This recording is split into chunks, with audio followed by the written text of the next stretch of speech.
as an investor, what you're developing with your contractors is a partnership, right? It's a mutually beneficial relationship built on trust and respect. And the trade contractors out there, the general contractors out there, they're working hard. They are doing their best to do a good job. And at the end of the day, you're the leader, right? So as an investor, you are leading everybody. You're leading your organization, you're leading your clients, you're leading your trade contractors in the field, you're leading your team at the office, you're leading the sellers you're buying properties from, you're leading the buyers that you're selling to, the title companies, closing companies, every single person involved in the transaction. If you are the investor, you're the leader. And at the end of the day, that's what you are. You're a leader. So it all comes back to the leader. If you're having a breakdown in your organization or if you're having trouble, you got to look at yourself first, right? If you're constantly getting into lawsuits, at some point you got to look in the mirror and say, what is the common denominator, right? And I'm not meaning specifically lawsuits, but that's just an example. If you're constantly being sued, at some point you got to look in the mirror and go, what is going on here?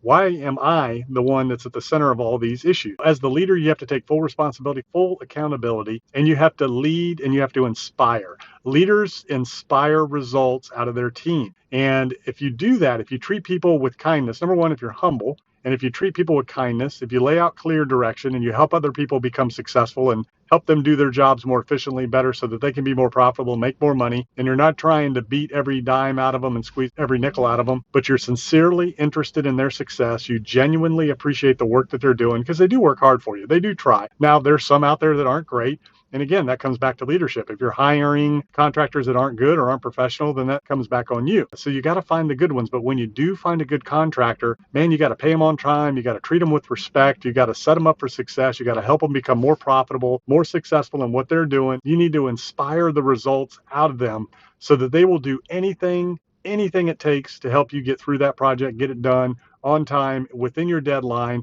They will work after hours, weekends, nights, whatever it is you need, if you will only seek to first understand where they're coming from, what they're dealing with, and inspire results out of them by being a humble, kind, genuine leader who handles the mistakes and the hiccups and the challenges that come in the business. This is a difficult business. Surprises do happen, mistakes happen, unforeseen things happen. That's just part of the business.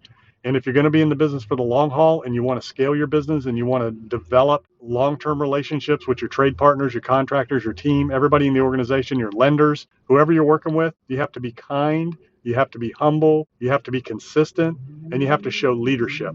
Leadership inspires results. That's what happens. And people will follow you anywhere and they'll do whatever it takes to get to the finish line.